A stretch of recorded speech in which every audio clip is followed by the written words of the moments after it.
Magandang araw mga kaibigan. May mga kongresista na nananawagan kay VP Sara na mag-resign na lang siya. Sumagot si VP Sara, hindi ako aalis, sabi niya. I am answerable to the 32 million people na naglagay sa akin sa pwestong ito. Okay, pakinggan natin ang kanyang statement then magbigay ako ng karagdagang comments. Aalis dito dahil nilagay ako ng mga tao dito believing that I will work for the country, and that is what we did. We worked. Ang track ni Franz Castro, ni Trillanes is impeachment. Gumawa sila ng isa pang track na resignation. Papalabas nila, impeach ka namin for wrongdoing, whatever. And then, itong isang grupo na ito, umalis ka dyan. Kasi kapag hindi ka umalis, kapituko ka. Kasi sinabi ko naman na noon, yung rason kung bakit hindi na kami mag-participate sa budget deliberations ng Office of the Vice President dyan sa House of Representatives. Dahil nga, sinabi ko na dalawang tao lang naman yung nag-decide dyan. Congressman Zaldico and Congressman Martin Romualdez. Hindi ako... Yan po. Very clear po na response. Hindi siya magre-resign. Ano bang dahilan ng ilang kongresista na manawagan na mag-resign ang VP Sara? By the way, kayo, comment kayo. Dapat bang mag-resign si VP Sara? Sulat ang inyong mga comments. Okay, so ito, ang si House Assistant Majority Leader Jill Bongalon, criticize niya ng gusto si VP Sara for not attending the plenary debates. Grabing, ang laking issue sa mga kongresistang ito, yung hindi pag-attend ni VP Sara. Very clear naman nung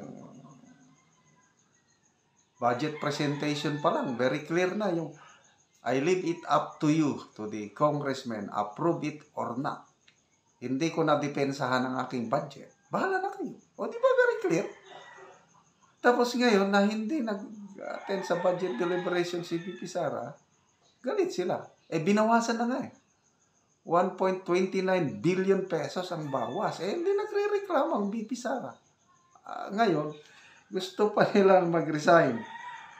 So sabi ng Congressman Bongalon, kung hindi na po siya interesado sa kanya pong duties and functions as the Vice President, we can ask the Vice President to step down. Mag-resign na lang daw. Mabuti at sumagot kaagad ang OVP Sara na I am answerable to the 32 million people who voted for me. Ako, ikaw siguro, tayo na bumoto,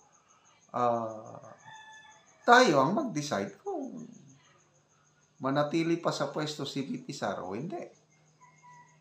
Kung akong inyong tatanungin, there's no reason for her to resign. Kasi yung hindi pag-attend sa budget, hindi naman yung issue. Total, binawasan na ngayon. What more? Ngayon, approve na po yung House Bill 10800. Nandun na yung nakapaloob 6.32 trillion pesos budget for 2025. Klaro na po ang bawas, laking bawas sa budget, proposed budget ng OBP, 1.29 billion pesos. Ang naiwan lang na budget ng OBP is 733 million. At tinanggap na yon ng buong puso ni VP Sara kasi I will leave it up to you, to the congressman. So dapat tapos ng issue. Bakit ano pa? Bakit manawagan pa na mag-resign? Grabe naman. Okay, so ito rin si House Deputy Speaker J.J. Suarez, sinabi rin niya na yung Duterte's absences in the budget hearings ran contrary to her mandate. Anong masama doon? Kasi ang mag-approve, mga kongresista, winave niya yung right niya to defend her budget.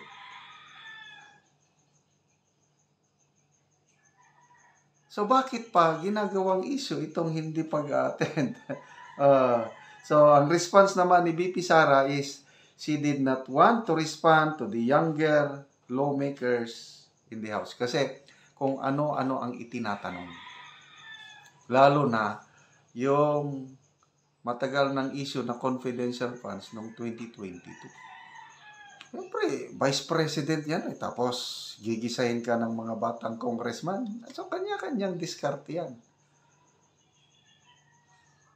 So, karapatan ni VP Sara, being the Vice President, kung mag-attend o hindi.